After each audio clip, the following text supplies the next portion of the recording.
여러분 안녕하십니까? 네. 귀한 집회에 초청해 주셔서 감사드립니다. 제가 있는 네덜란드에서 이 디트로이트는 그렇게 멀지는 않는데요. 비행기가 2시간 딜레이 되는 바람에 생각보다 좀 멀게 느껴졌습니다. 그래서 덕분에 제가 이번 주 13기 기억들을 다 외우고 왔습니다. 저한테는 참 은혜로운 시간이었습니다. 이번 짧은 기간 동안 오해와 이해라고 하는 제목으로 하나님의 말씀을 좀 나누고자 합니다. 문맹무상이라고 하는 단어가 있습니다. 무리 문자에 맹인, 시각장애인 할 때 맹자고요. 무자는 만질 무자고 상은 코끼리입니다. 그래서 여러 명의 맹인이, 시각장애인이 코끼리를 만진다라고 하는 뜻이 문맹무상인데, 코끼리가 워낙 크다 보니까 이 코끼리 코를 만지는 사람은 상하죠, 그죠?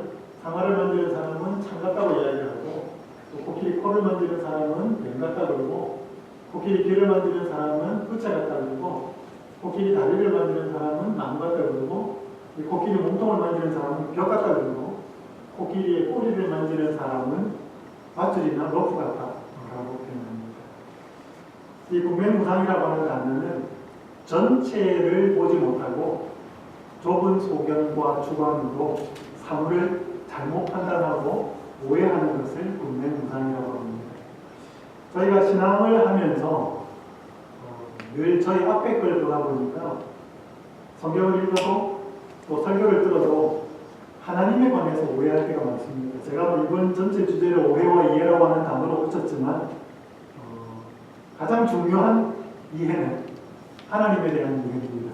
그래서 몇 가지 중요한 단어들을 통하여서 저희가 신앙을 한다는 것 자체는 구원을 누린다는 것인데, 그 구원이 어디에서부터 시작했는가 그런 부분들을 좀 함께 나누면서 이번 기간이 끝났을 때는 몇 가지 단어에 대한 이해가 되는 것이 아니고 예수님과 하나님에 대한 이해가 좀 더 깊어지는 시간이 되었으면 좋겠습니다. 제가 4시간 부탁을 받았습니다. 제가 전체 할 내용은 잠깐 말씀드리고 오늘 말씀을 배워나가도록 하겠습니다. 오늘 저녁에는 죄와 의에 관한 오해와 이해. 의라는 말은 죄의 반대말입니다.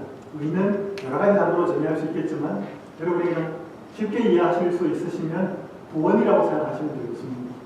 금요일 내일 저녁에는 율법에 관한 오해와 이해, 그리고 1시간 시간에는 이번 교과가 그리스도 안에서 하나됨이라고 하는 주제이기 때문에 그리스도 안에서 하나 된다는 전체 내용을 가지고 설교를 하도록 하겠습니다. 안식 예배 때에는 예수님이 당하는 시험, 혹은 우리가 겪는 이 땅의 시험에 대한 오해와 이해, 또 4가지 시간으로 말씀을 좀 나누도록 하겠습니다. 오늘 첫 시간은 죄와 의에 관한 오해와 이해라고 하는 제목입니다. 미국에 계신 분들은 이 사람이 누군지 잘 모를 수 있습니다. 젊은 사람들은, 한국에 있는 젊은 사람들은 그렇게 젊다기보다는 저 또래 되는 40대 그리고 또 50대 초반인 사람은 이 신해철 씨가 유명한 가수입니다. 근데 이 신해철 씨가 2014년에 병원에서 위장 수술을 받고 그 이후에 제대로 된 치료를 받지 못하고 죽습니다. 그래서 가족이 소송을 제기하고 병원 측과 계속 실갱이를 벌이다가 올해 5월에 한국에 있는 대법원에서 수술을 집도했던 의사에게 징역 1년 확정을 내렸습니다. 그것이 뭔가 하면 수술을 잘못했고 또 수술이 끝나고 난 뒤에 일어나는 그 증상에 대해서 제대로 진단하지 못하고 오진을 했고 그 오진에 따른 결과로 적절한 치료를 하지 못해서 사망에 이르렀다는 책임을 물어서 의사에게 실형이 선고되었습니다. 제가 인터넷 자료를 찾아보니까 미국에서 매년 오진으로 인해서 죽는 사람이 4만 명 이상이라고 그렇게 통계가 나오고 있더라고요. 여러분, 병에 걸린 사람이 자기가 무슨 병인지를 정확하게 잘 모를 수도 있습니다. 병원에 가서 의사에게 자기의 몸 아픈 것을 보였을 때 의사가 치료를 시작하기 전에 가장 먼저 해야 되는 것이 뭘까요? 그 병이 정확하게 무엇인지 그 의사가 병에 대하여 정확하게 판단하는 것입니다. 진단이 바로 되어야만, 병에 관한 이해가 바로 되어야만 앞으로 일어날 치료에 대해서 그 과정이 올바르게 될 것입니다. 아까 제가 말씀드리기를 신앙을 한다는 것은 구원을 경험하고 구원을 누리는 것인데 예수 그리스도 안에서 물론 내세적인 구원이 있고 현재적인 구원이 있는데 마태복음 1장 21절에 보면 아들을 낳으리니 이름을 누구라 하라? 예수라 하라. 그 이름의 뜻이 뭐예요? 이는 자기 백성을 저희 죄에서 구원할 자이심입니다.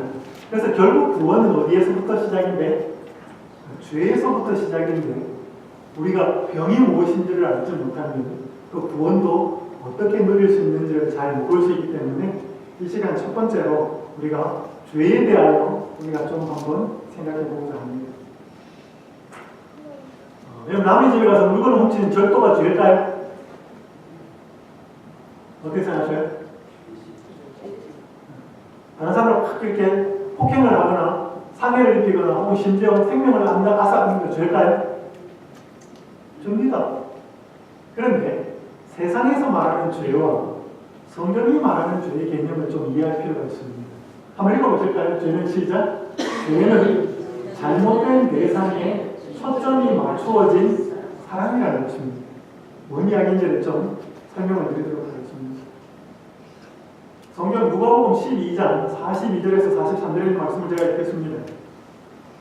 와 있을진저 너희 바리새인이여 너희가 박하와 은향과 모든 채소의 11조는 드리되 공의와 하나님께 대한 사랑은 버리는도다. 그러나 이것도 행하고 저것도 버리지 말아야 할지니라. 와 있을진저 너희 바리새인이여 너희가 회당의 높은 자리와 시장에서 문안받는 것을 기뻐하는도다. 누가복음 12장에 보면 예수님이 6번에 걸쳐서 바리새인에게 화가 있을 것이다 라고 말씀하고 있습니다.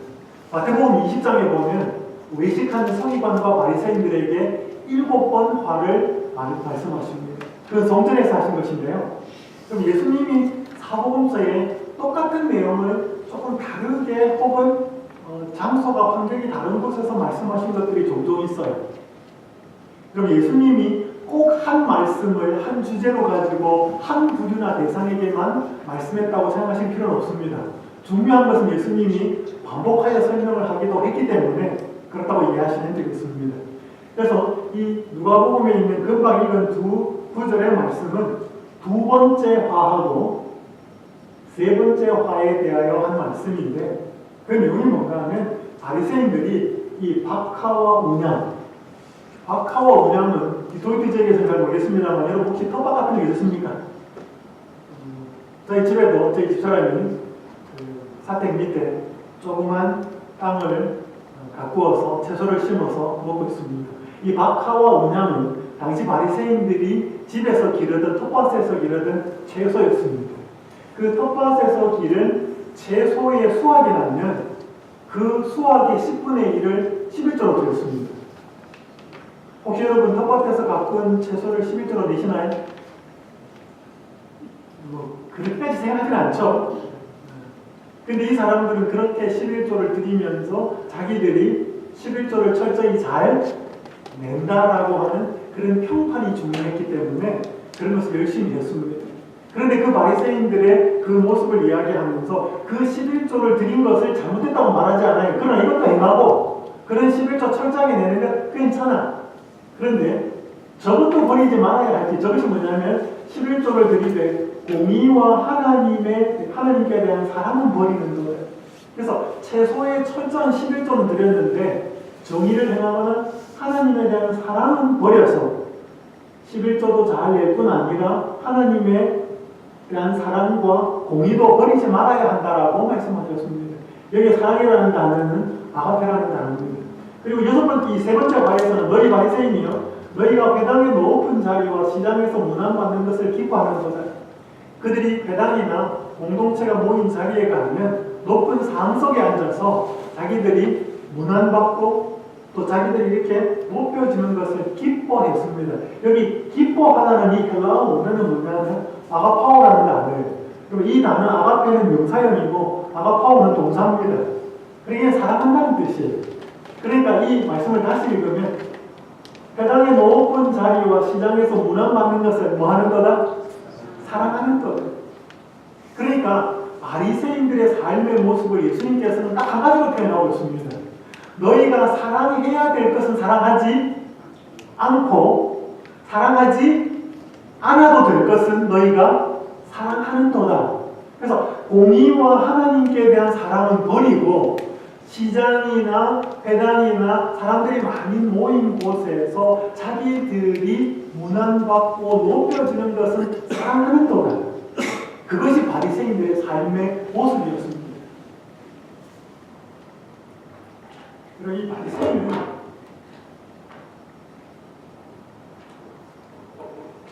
대단히 특별한 인물이었습니다.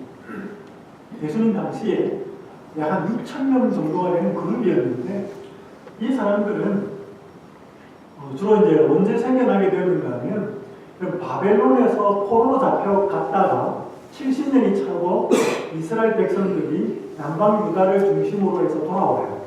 그래서 그 사람들에게 붙여진 이름이 유대인입니다. 왜냐하면 유대인 지파가 제일 많았기 때문에. 그 사람들이 돌아와서 곰곰이 생각을 해봐요. 우리가 왜 그렇게 자존심 상하게 비참하게 바벨론으로 그 70년 동안 포로로 잡혀가야 했을까?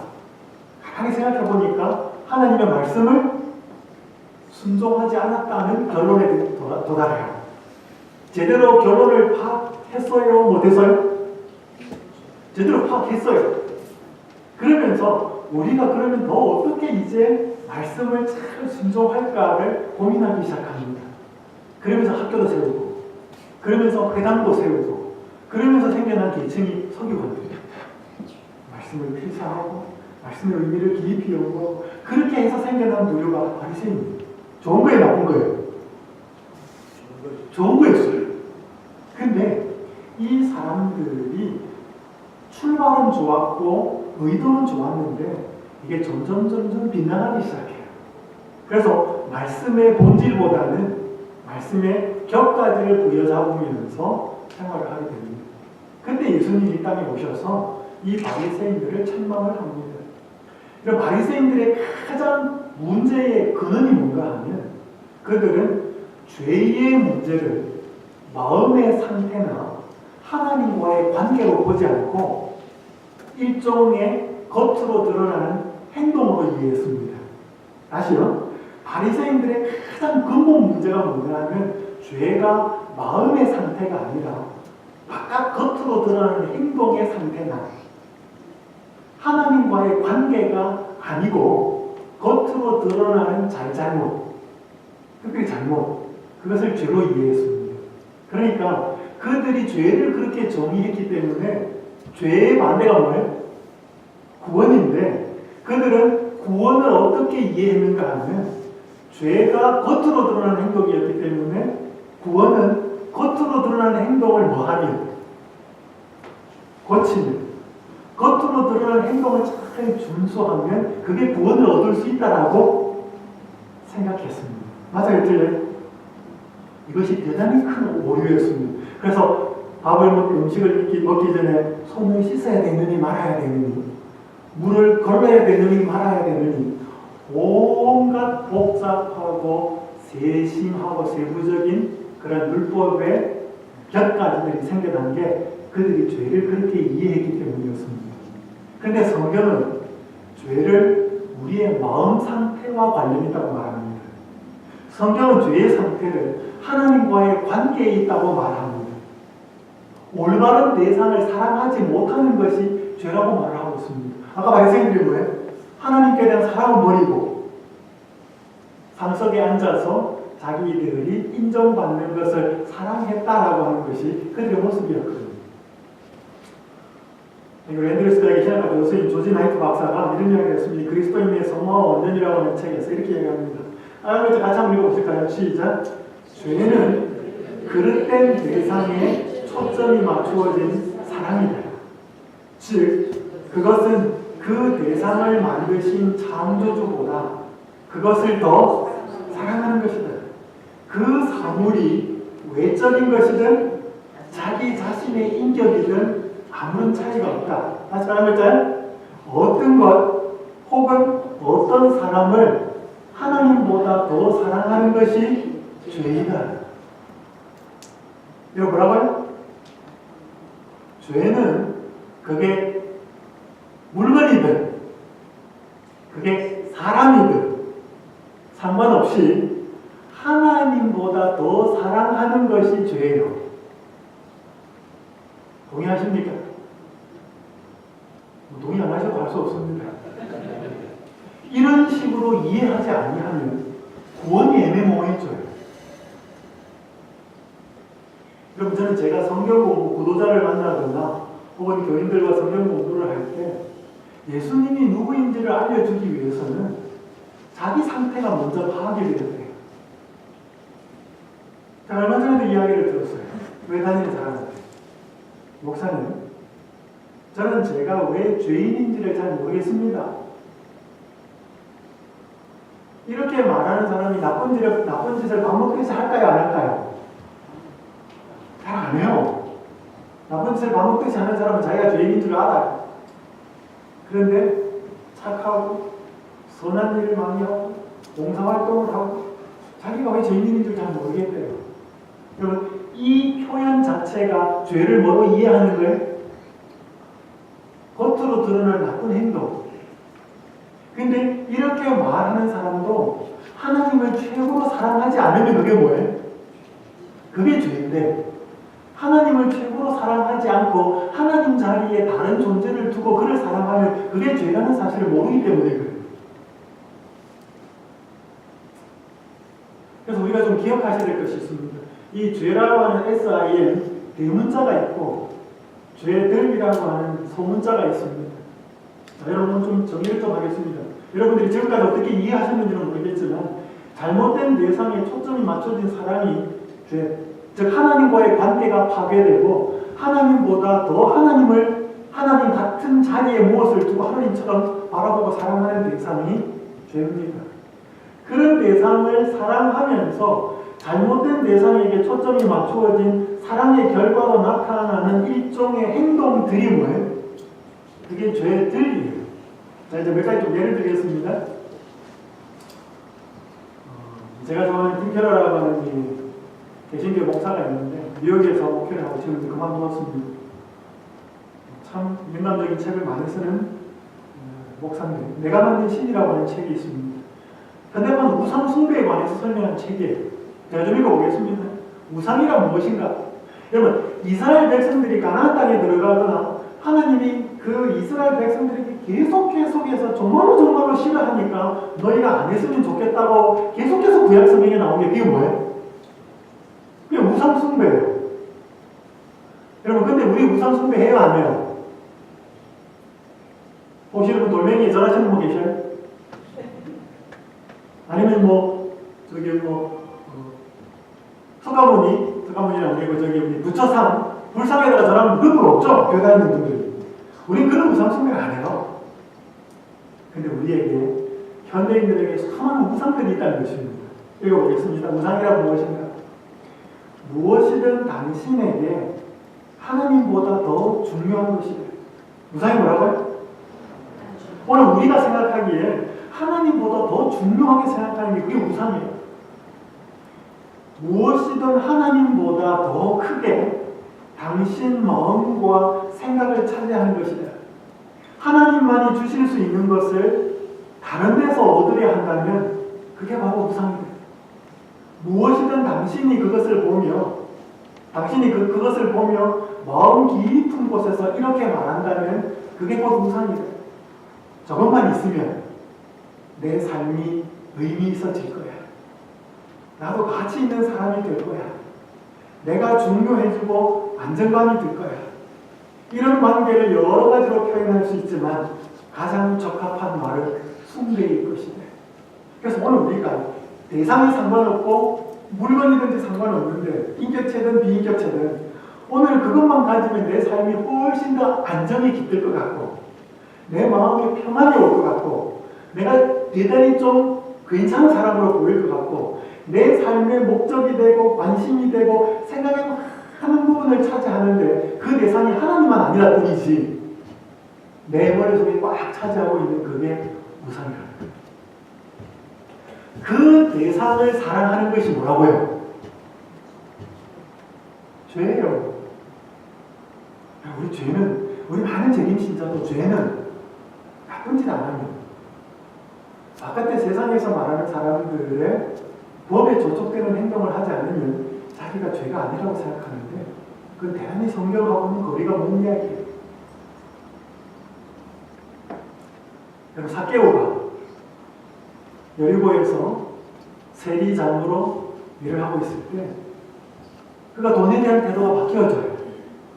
그래서 누구한테 내가 돈을 많이 갈취를 했다면 다 돌려주겠다고 예수님한테 고백을 하는데 그도 이 삭개오도 예수님을 만나거나 예수님에 관한 복음을 듣기 전에 이 삭개오에게도 이 돈은 우상이었을까요?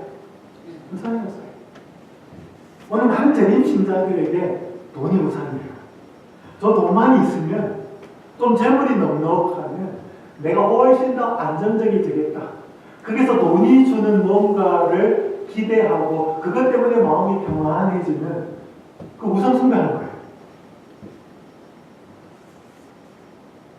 2005년 1월에 중국의 갑부 중 한 명이었던 왕진야오라고 하는 사람이 38살에 갑자기 죽어요. 이 사람은 돈을 많이 벌었습니다. 비행기 항공 산업까지 손을 대어서 엄청난 거부가 되었는데 38살에 갑자기 죽어요. 그런데 그의 아내가 유산을 상속을 받는데 유산을 얼마를 상속을 받았냐면 19억 위안. 중국도 잘 모르시니까 19억 위안은 한국 돈으로 380억이에요. 달러는 제가 얼마인지 모르겠습니다. 근데 그녀가 그렇게 유산을 상속을 많이 받았는데 시간이 얼마 지난 다음에 이 왕진야오의 평소의 운전기사, 승용차를 운전해 주던 운전기사와 결혼을 해요. 쉬운 일은 아니었는데 그래서 이제 그 부인하고 이 왕진야오의 사모님하고 결혼하다 보니까 이 왕진야오의 부인에게 물려진 모든 유산인 거예요. 자기 부인이 되면 자기 건 아니겠지만 자기 부인께 되면서 자기도 이제 좀 덕을 보게 됐어요. 그가 인터뷰에 이런 말을 했습니다. 전에 나는 왕 사장님을 위해 일하고 있다고 생각했는데 이제야 왕 사장님이 계속 나를 위해 일하고 있었다는 것을 알게 되었다. 참, 자기가 열심히 옛날에 왕 사장님을 위해서 차 운전했는데 그 사람 죽고 부인한테 어마어마한 돈이 상속이 되고 자기와 결혼하고 나니까 뭐예요? 옛날에 그 왕 사장님이 그렇게 열심히 수고하던 게 누굴 위해서 일했다? 나를 위해서 그렇게 열심히 일했다. 이 돈이 허무합니다. 돈이 나중에 사람을 떠나가기도 하지만 이 돈이 떠나가지 않으면 사람이 이렇게 떠나요. 돈은 의지할 대상이 아니라고 생각하는 거 아닙니까? 이 느부갓네살이 한 번은 다니엘서에 보면 자기가 만든 이 제국과 이 엄청난 권세를 앞에 두고 내가 이것을 세우고 만들었다라고 자랑을 합니다. 그러면서 그가 7년 동안 짐승같이 생활하지 않습니까? 수많은 사람들에게 권력과 권력이 해봐야 우리 같은 보통 사람에게는 주어진 자리에서 어느 포지션에서 얻는 그런 권력이겠지만 힘이겠지만 명예, 인기, 박수 많은 사람들에게 그것이 마음의 위로를 주고 그것을 얻지 못할 때 마음의 평안이 깨지면서 사람들은 그것을 하나님 자리에 두고 있습니다. 우상이에요. 미국의 한 기자가 워싱턴의 권력층에 오래 출입을 하다가 백악관 해도가고 북한 미국 은퇴할 무렵에 한 수상식에서 한 연설을 했는데 그 연설의 일부가 이랬습니다. 나는 미국 권력의 핵심부를 주로 취재하였다. 권력이란 신비롭고 매력적인 것이고 그 본질이 무엇인가 호기심이 컸다. 그래서 권력의 심층부를 파고 또 파고들며 관찰하고 생각하였다. 내 결론은 권력의 심층부는 마치 양파속 같다는 것이다. 파고 또 파고들다 보면 그 과정에서 자칫 타락만이 수반될 뿐 결국 도달하게 되는 것은 허무뿐이다.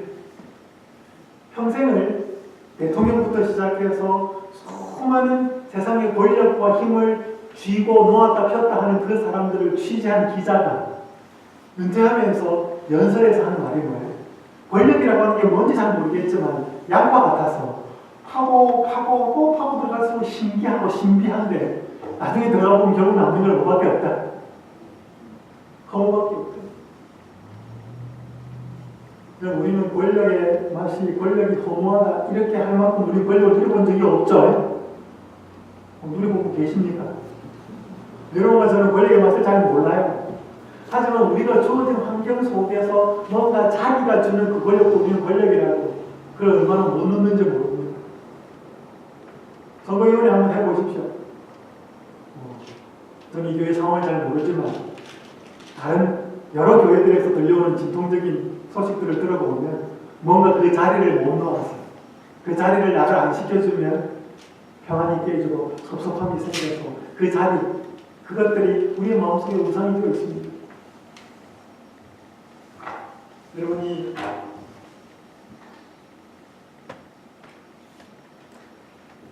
아브라함이 몇 살에 이삭을 얻어요? 100살에 얻지 않습니까? 이 100살에 얻은 아들이 귀했을까요? 얼마나 귀했을까요? 이 아브라함에게 이삭이 하나님 자리에 들어올 수가 있었습니다. 그래서 하나님께서 마지막으로 아브라함에게 가장 큰 시험을 남겨둔 건데 그게 뭐예요? 모리아산으로 내 아들 독자 이삭을 번제로 바치라. 그럼 수많은 사람들에게 이 아브라함에게 이삭이 우상이었던 것처럼 오늘 많은 부모들에게 자식이 우상이에요. 자식이 잘 되면 뭐예요? 내 마음에 평안이 있고 자식에게 안 좋은 일이 일어나면 뭐예요? 내 마음속에 평안이 깨지거든요. 대한민국에 있었던 일입니다. 남편을 일찍 떠나보내고 아들 혼자를 키우던 엄마가 있었습니다. 아들이 고등학교 3학년 의대를 보내려고 삼수를 합니다.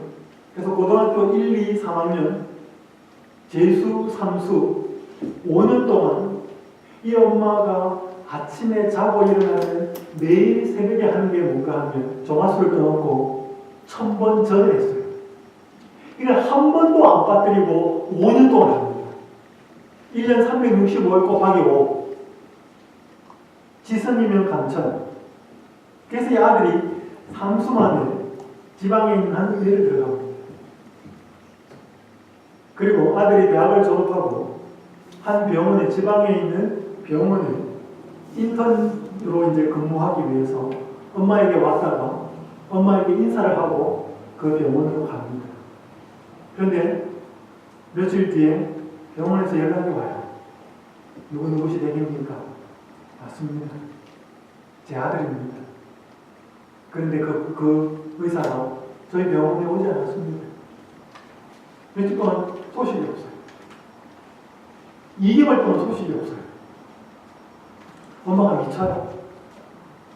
2개월이 흐른 뒤에 발신자 표시가 되지 않는 문자 한 통이 엄마에게 도착합니다. 이렇게 적혀 있었습니다. 당신의 아들로 산 것은 지옥이었습니다. 이제 당신을 떠나니 저를 더 이상 찾지 마십시오. 찾는다면 또 떠날 것이니 저를 제발 괴롭히지 말아주십시오. 이게 아들의 마지막 문자였습니다. 이 엄마가 아들을 대학 보내기 위해서, 의대를 보내기 위해서 자기가 매일 새벽에 5년 동안 매일매일 1000번 절을 했다고 한다면 이 아들이 어떻게 했을 것 같아요? 온갖 뭔가 욕을 다 했지 않겠습니까? 아들이 이 엄마와 산 기간은 지옥이에요. 여러분, 수많은 자식들이 잘 되기를 부모들이 바라지만 결국 이 자식들로부터 얻는 축복이 있는 반면에 서로가 이 부모 자식 간에 주고받는 상처가 커서 결국에는 관계가 망가지는 경우가 너무나 많다는 것입니다. 여러분, 요즘 대한민국에서는요, 효도 계약서라고 하는 걸 맺는 부모들이 많다고 해요. 부모들이 평생 모은 재산을 물려주고 나면 재산이 있을 때는 자식들이 부모에게 잘하다가 재산을 물려주고 나면 막상 부모 노후를 돌아보지 않는다는 것입니다. 그래서 집도 주고 돈도 주고 할 테니까 효도할 건지에 대한 것을 계약서로 받는다는 것입니다. 그래서 1년에 용돈 얼마 주고 1년에 몇 번 찾아오고 그렇게 해도 계약서상에 제대로 되지 않아서 부모 자식 간에 소송이 벌어지는 일이 허다하다고 보도를 하고 있습니다. 요즘 이런 세상이 되었습니다. 여러분 이 라헬이 야곱이 원치 않게 아버지의 집을 떠나서 형의 위협을 피해서 외삼촌 집으로 가서 낯설고 물쓰는 땅에 살면서 그에게 마음속에 다가온 한 여인이 있었습니다. 누구예요? 라헬이에요. 이 여인을 얻기 위해서 몇 년 수고해? 7년 한 번 했다가 또 7년, 14년. 이 야곱에게 있어서 라헬은 거의 우상이었습니다. 이 여자를 위해서. 오늘 모르겠습니다. 우리 젊은 친구들에게 그럴지 잘 모르겠는데 많은 사람들에게 배우자가 우상이 되기도 해요. 배우자가 평안하고 좋으면 나도 좋고 배우자가 불편하면 나도 그 평안이 사라져. 시간이 그렇게 되면 넘어가겠습니다. 여러분 여기 한번 좀 읽어보겠습니다. 다음부터 시작. 관계가 고통스러운 까닭은 신에게서만 찾을 수 있는 것을 인간에게서 찾기 때문입니다. 인간은 실수가 전공이고 부족이 특징입니다. 여러분 많은 사람들이 하나님에게서 받아야 될 것을 돈에서 받으려고 해요. 하나님에게서 누려야 될 것을 사람한테 받으려고 해요. 자식에게 받으려고 하고 배우자에게 받으려고 하고 다른 친구에게 받으려고 하고. 오늘 우리는 마음의 기쁨이나 평안이 있어야 뭔가 외부로부터 우리에게 에너지나 힘이 와야 우리의 마음이 힘을 얻고 살아가는 존재인 건 맞아요. 그런데 그것이 마땅히 와야 될 하나님으로부터 오지 않고 하나님으로부터 기대하지 않고 하나님으로부터 구하지 않고 우선에 눈에 보이는 것, 돈이라든지 권력이라든지 다른 사람의 박수라든지 자식이라든지 배우자라든지 뭔가 내 취미라든지 내 선호라든지 그런 것들을 의지하고 사랑하고 그것들이 오지 않는 상태에서 마음의 평안이 깨어지고 또 내 본성대로 일어나서 함부로 말하고 행동하는 모든 것들이 그게 뭐예요? 그게 죄들이에요. 오늘 우리의 마음에 하나님에게 초점이 맞추어진 사랑이 아니라 하나님을 벗어난 사람, 사물, 모든 대상에게 맞추어진 사랑을 하는 것이 죄의 시작이고 그게 대문자 SIM, 즉 하나님과의 관계가 망가진 것이고 그로 인하여 내 속에 일어나는 모든 잘못된 말, 행동, 삶의 태도들은 죄들이에요. 그래서 오늘 구원은 뭔가? 구원은 내가 하나님께로 초점이 맞추어지는 사랑을 하는 것이 구원의 시작이에요. 뭐라고요? 하나님께 초점이 맞추어진 사랑을 하는 것이 구원이야 의의 시작이에요. 자, 여러분이 우상이 뭔지 오늘 여러분의 마음속에 우상이 뭔지를 한번 식별하는 시간을 한번 가져보겠습니다. 자, 첫 번째, 마음이 저절로 가는 것이 무엇인지를 살펴보십시오. 내가 그쪽으로 내 마음을 쓰려고 애쓰지 않는데 그냥 가요. 그럼 이게 우상이에요. 이게 자식일 수 있고요. 이게 돈일 수 있습니다. 그리고 이게 스마트폰일 수 있고 드라마일 수 있어요. 내가 애쓰지 않는데 그냥 끌려가요. 내 마음이. 그러면 그게 우상의 가능성이 많아요. 자, 두 번째, 돈을 어떻게 쓰는지 보시면 됩니다. 여러분 돈은요. 여러분이 가장 사랑하는 대상 쪽으로 흘러들어가게 돼 있어요. 여러분이 자식을 제일 사랑하면 자식을 위해서 돈 제일 많이 쓸 거예요. 만약에 여러분이 건강을 제일 많이 사랑하면 여러분 건강을 유지하는 데 돈이 제일 많이 들어갈 거예요. 그래서 오늘 여러분들의 돈이 어떤 대상으로 흘러가는지를 보면 그 대상이 여러분의 마음에 아주 사랑하는 대상이 될 가능성이 많아요. 세 번째, 무엇으로 인해 기뻐하고 슬퍼하는지 한번 확인해 보십시오. 뭐가 되었을 때 너무 기쁘고 어떤 일이 안 이루어졌을 때는 너무 슬픈지 한번 보시기 바랍니다. 그러면 그게 뭐의 가능성이 많아요? 그게 우상의 가능성이 대단히 많아요. 봐요. 통제하기 힘든 자기 감정을 한번 생각해 보십시오. 내 마음속에 절제가 되지 않고 내 마음속에서 통제가 되지 않는 이런 감정, 이것이 우상을 향하여서 그렇게 될 가능성이 많아요. 자, 그러면 아까 죄가 뭐라고 했어요? 죄는 잘못된 대상에게 초점이 맞추어진 사랑이에요. 그럼 의는요? 올바른 대상에 초점이 맞추어진 사랑이에요. 자, 여러분이 우상에 대해서 아무리 많은 이야기해봐야 예수님 하나님에 대해서 이야기 안 하는 설교가 아니죠. 제가 잠깐 창세기 21장의 말씀을 읽겠습니다. 14절부터 19절. 아브라함이 아침에 일찍 일어나 떡과 물 한 가죽 부대를 가져다가 하갈의 어깨에 메어주고 그 아이를 데리고 가게 하니 하갈이 나가서 브엘세바 광야에서 방황하더니 가죽 부대의 물이 다 떨어진지라. 그 자식을 광목 덤불 아래에 두고 이르되 아이가 죽는 것을 차마 보지 못하겠다 하고 화살 한바탕 거리 떨어져 마주 앉아 바라보며 소리내어 우니 하나님이 그 어린아이의 소리를 들으셨으므로 하나님의 사자가 하늘에서부터 하갈을 불러 이르시되 하갈아 무슨 일이냐 두려워하지 말라. 하나님이 저기 있는 아이의 소리를 들으셨나니 일어나 아이를 일으켜 내 손으로 붙들라. 그가 큰 민족을 이루게 하리라 하십니다. 하나님이 하갈의 눈을 밝히셨으므로 샘물을 보고 가서 가죽 부대에 물을 채워다가 그 아이에게 마시게 하였더라.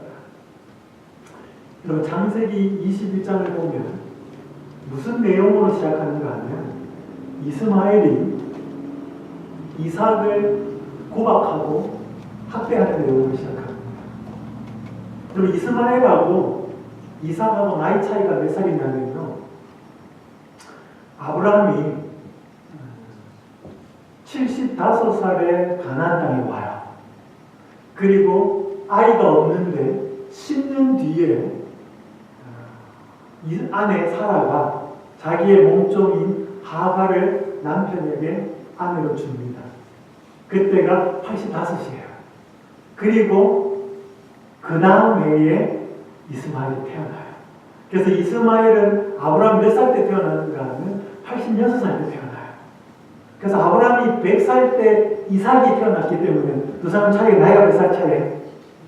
14살 차이에요. 그러니까 이스마엘하고 이삭하고 14살 차이에요.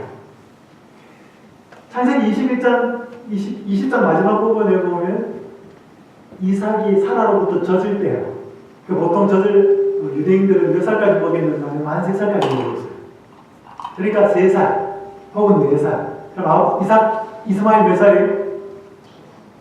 17, 18. 그때 이스마엘이 이삭을 괴롭히기 시작합니다. 그런데 여러분 이때 하갈과 이스마엘이 쫓겨난 것은 그래서 이제 사라가 기분이 나빴어요. 그죠? 그래서 남편에게 와가지고 이 자식 이스마엘하고 이 하갈 내보내십시오. 그래요. 근데 아브라함은 그러고 싶지 않았어요. 근데 하나님이 나타나서 한 집에서 살 수 없으니 이스마엘과 하갈을 내어보내라. 이때 이스마엘 나이가 17, 18이에요. 우리가 말하면 지금 여기 말하면 12학년 고3이에요. 고등학교. 그러니까 이때 떡하고 물하고 챙겨줬지만 다 떨어졌어요. 방황을 해요. 어디로 가려고 했는지 모르겠지만 이 하갈이 애굽 여인이었기 때문에 아마 이집트로 가려고 했는지 잘 모르겠어요. 어쨌든 간에 광야에서 물도 떨어지고 방황을 해요. 그래서 여기 보면 화살 한바탕 거리만큼 떨어져서 서로 바라보면서 울어요. 그래서 화살 한바탕, 그러니까 활이 쏠 수 있는 화살이 날아가는 거리가 있잖아요. 그 거리만큼 엄마하고 아들하고 주저앉아가지고 목 놓아서 우는 거예요. 이 소리를 누가 들었다고요? 하나님이 들었어요.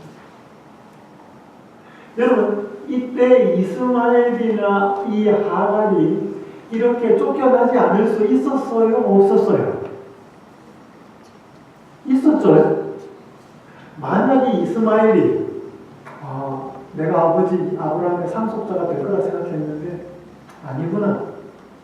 그래서 그냥 체념하고 동생 잘 돌보면서 살았다면 아브라함 집에서 쫓겨나지는 않았을 거예요.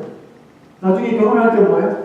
아버지가 장가 보내가지고 집에서 나올 수도 있었을 텐데 자기가 장자의 그것을 상속자의 권리를 잃어버린 것이 기분 나쁘고 섭섭해서 이삭을 괴롭혀요.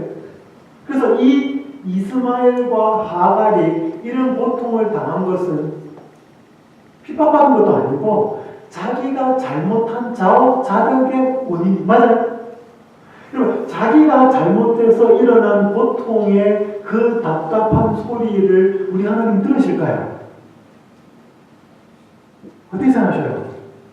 내가 예수님 잘 믿고 잘못한 것 없는데 고난을 당하고 고통을 당하고 핍박을 당할 때 그때 하나님께 간절히 기도하면 하나님 그 우리의 기도를 들으실까요? 물론 듣지요. 근데 내가 성질 부렸어. 내 자존심과 내 죄된 본성으로 인해서 문제가 발생하고 어려움이 생겼을 때 그때도 하나님 앞에 나와서 하나님 이거 어떻게 하면 좋겠습니까? 라고 그렇게 울부짖고 하나님 앞에 나오면 하나님 그 소리도 들으실까요? 들으셔요. 하나님 그 소리를 들으시고 우리에게 은혜를 베풀어 주셔서 올바른 길로 돌이키도록 하는 것이 하나님 은혜이기 때문에 오늘 우리가 잘못했다 할지라도 하나님 앞에 나와서 우리는 그 마음을 털어놓아야 돼. 그때 이 이스마엘의 목마른 소리, 하갈의 소리를 듣고 하나님이 뭘 보여줘요? 우물을 보여주십니다. 여러분요, 예수님이 십자가에 달리셨을 때 피 흘리시고 땀 흘리시고 십자가에 내어 달리셨을 때 내가 목마르다 그랬습니다. 여러분, 이때 예수님에게 하나님 아버지께서 물 좀 주셨습니까? 주셔서 안 주셔서요?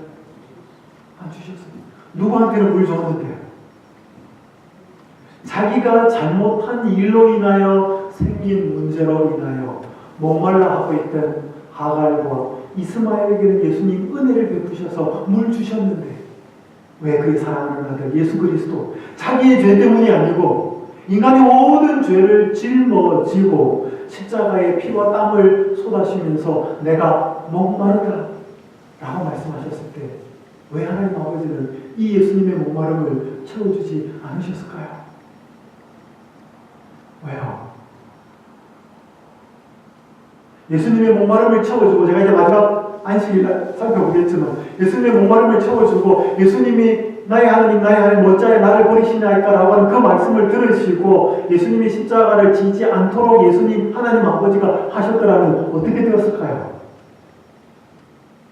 여러분과 저에게는 구원의 희망이 없는 것이지요. 그래서 예수님 우리 하나님 아버지는 자기가 잘못한 사람들의 그 문제로 일어나는 고통 소리를 들으시고 응답하셔서 자비를 베푸시는 하나님이신데 예수 그리스도의 그 울부짖음은 예수 그리스도의 그 기도는 듣지 않으셨다는 것입니다. 왜요? 우리 때문에. 우리를 구원하려고 나를 구원하려고 하나님 아버지가 예수 그리스도에게는 이 목마름과 고통을 그대로 두십니다. 이사야 53장 5절 그가 찔림은 우리의 허물 때문이요 그가 상함은 우리의 죄악 때문이라 그가 징계를 받음으로 우리는 평화를 누리고 그가 채찍에 맞음으로 우리는 나음을 받았다. 우리가 이렇게 되도록 하기 위해서 하나님 아버지께서는 이 예수님의 구원의 요청을 거절합니다. 여러분, 요한계시록 22장 10절까지 한번 읽어보겠습니다. 시작. 성령과 신부가 말씀하시기를 오라 하시는도다. 듣는 자도 오라 할 것이요 목마른 자도 올 것이요 또 원하는 자는 값없이 생명수를 받으라 하시더라. 여러분, 오늘 이 생명수를 만들기 위해서 예수님은 자신의 목마름을 채우지 않으셔야 했습니다. 사랑하는 여러분이요, 돈이 생명수가 됩니까? 오늘 세상에 자식이나 배우자나 사람들이 우리에게 이 생명수를 줄까요? 오늘 세상에 있는 높은 자리와 사람들의 인기와 박수 소리가 우리의 마음에 생명수를 줄까요? 저는 많이 살아보진 않았습니다. 저는 이제 만 50이 되었습니다. 그런데 수많은 사람들을 바라보고 제 경험을 바라볼 때 때때로 제 아내가 저에게 참 기쁨을 주고 제 두 자녀가 저에게 너무 행복감을 주고 저에게 그런 것들을 주는 것이 참 많아요. 그런데 시간이 지나고 뒤를 돌아보면 그것이 얼마나 불안한지, 얼마나 불안정한 축복인지를 저는 경험을 많이 해봤습니다. 제가 목사이기 때문에 너무 많지 않아요. 제가 세상에 높은 자리에 올라가 본 적이 없기 때문에 사람들의 박수 소리 들어본 적은 별로 없어요.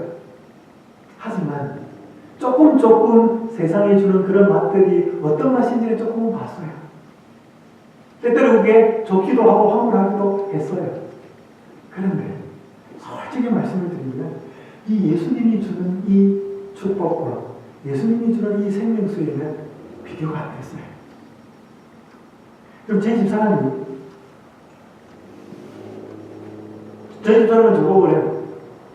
저보다 예수님을 더 사랑한다 그래요.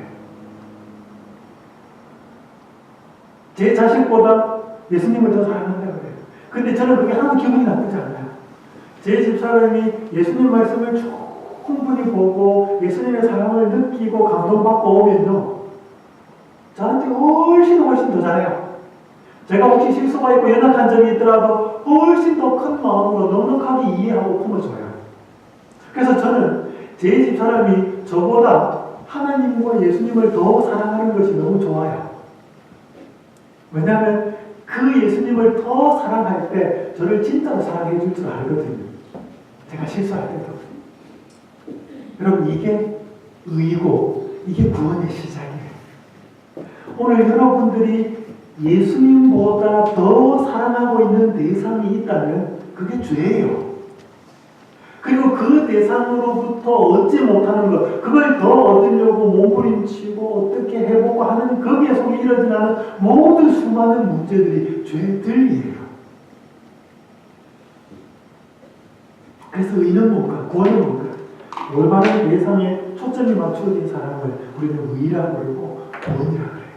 그리고 이런 행동들은 뭔가 하면 올바른 대상인 예수님에게 초점이 맞추어진 사랑의 결과로 우리에게 나타나는 순종이나 열매나 의로운 행동들이에요. 여러분, 이것 때문에 구원을 받는 것은 아니지만 이게 반드시 나타나야 우리는 올바른 예수님과의 관계가 되었다고 말해요. 자, 이제 시간이 다 됐기 때문에 이 말씀 하나 읽고 한 이야기를 드리고 마치겠습니다. 스스로 인성을 취하신 그분께서는 인간의 고통을 어떻게 동정하실지 아신다. 아까 하갈과 이스마엘, 자기가 잘못한 문제를 일으켜놓고도 그들을 하나님께서 도와주실 수 있으셨던 것처럼 말입니다. 그리스도는 각 영혼들과 그 영혼들의 특수한 필요와 시험을 아실 뿐만 아니라 심령을 괴롭히고 어렵게 만드는 모든 환경을 아신다. 오늘 여러분들이 이 12월 13일에 연말기도주일에 이 교회에 나오셨는데 마음 한편 이 구석에 어떤 고민이나 아픔이나 걱정이 있는지 이 앞에 서 있는 목사는 모를지라도 우리 하나님 다 알고 계십니다. 그분께서는 동정어린 친절로서 고통당하는 모든 영혼들에게 당신의 손을 뻗고 계십니다. 가장 크게 고통을 당하는 사람들이 그분의 동정과 긍휼을 가장 많이 받는다. 그분은 우리의 연약함을 아시고 마음속에 동정을 느끼시며 우리의 어려움과 난처한 문제들을 가져와서 당신의 발 앞에 놓기를 바라신다.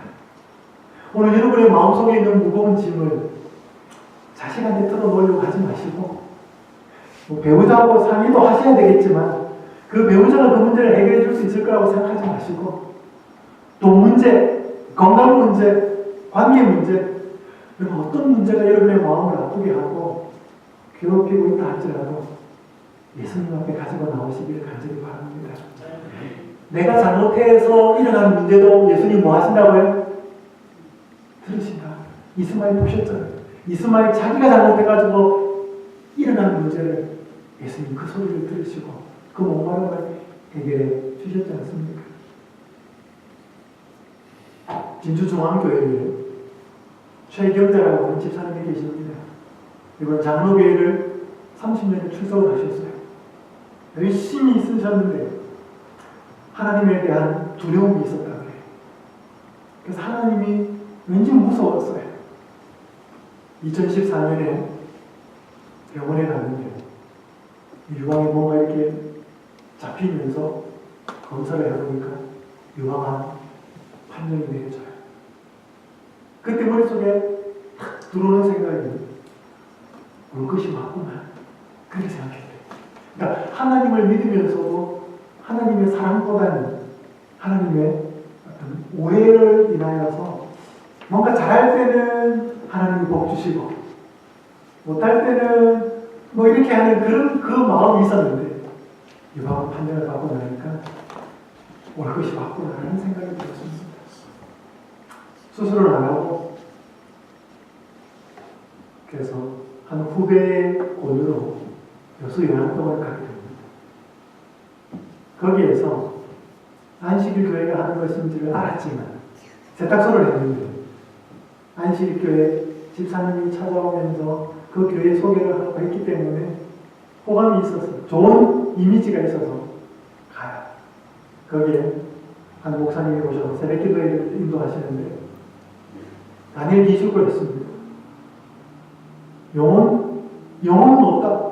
죽음 이후의 상황을 설명하는데 두도 보도 못한 이야기를 듣고 너무 궁금해지기 시작합니다. 목사님을 찾아가요. 물어보니까 목사님이 한꺼번에 다 이해하려고 하지 말고 차근차근 하면 좋겠다. 그래서 그 목사님 일주일 동안 예언 전도한 것을 카톡으로 보내줘요. 1시간 반짜리 설교 6개를 듣는데 처음에 듣는데 무슨 말인지 하나도 모르겠더래요.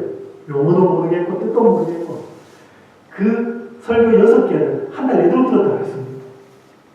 그렇게 듣고 나니까 뭐가 귀에 좀 들어오더래요. 아, 그러면서 이 교회가 보통 교회하고는 좀 다르더라. 다른 생각이 들었어요. 그래서 시조사에서 나오는 모든 책을 다 읽기 시작합니다.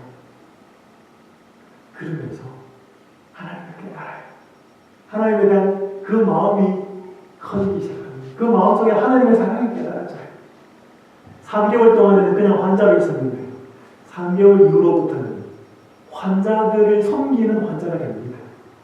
그 오는 환자들이 대부분 암 환자이기 때문에 마음문을 열지 않는데 직원들이 다가가면 직원들한테 싸늘한데 같은 환자인 이분이 다가가니까 마음을 열어요. 그래서 그 환자들을 열심히 섬기고 봉사를 합니다. 제가 뭐 다 시간이 없기 때문에 이분의 간증의 끝에 이런 이야기가 나와요. 내 목표는 병에서 나는 것이 아니라 마지막 순간까지 하나님의 영광을 위해서 사는 것입니다. 이거 마지막 간증입니다. 내 목표는 병에서 나는 것이 아니라 마지막 순간까지 하나님의 영광을 위해서 사는 것입니다. 왜 이런 고백이 나올 수 있었을까요? 하나님을 알게 되었기 때문에 그 하나님이 어떤 분이신지를 알게 되었기 때문에 오늘 여러분이요 죄에 대해서는 이해 못하셔도 돼요. 의에 대해서는 이해 못하셔도 돼요. 그런데 여러분이 할 수만 있다면 온 마음을 다하여 여러분에게 예수님이 어떤 분이신지는 이해하셔야 돼요. 그게 없으면 우리 희망이 없어요. 여러분이 재림교회 나오면서 뭣도 안 먹고 뭣도 안 하고 이게 신앙이 아니고 오늘 우리가 예수님에 대하여 올바로 이해하는 게 우리 재림신앙의 핵심이에요. 그래서 오늘 여러분 꼭 기억하십시오. 오늘 예수님은 우리가 잘못하고 내 마음대로 살아서 만들어 놓은 삶의 문제와 고통 소리까지도 들으시고 그 기도 소리, 그 탄식 소리, 그 안타까운 소리를 들으시고 우리에게 자비의 손을 뻗치시고 은혜를 베푸셔서 우리의 마음에 은혜를 베푸시고 예수님께로 돌아와야 그 문제에 대한 올바른 해답이 생기고 예수님께로 다시 나아가야 그 우리가 만들어 놓은 수많은 문제와 고통이 하나님 뜻 안에서 해결되는 것을 아시고 그 우리의 고통 소리에 귀 기울이고 계시다는 사실을 잊지 마시기 바랍니다.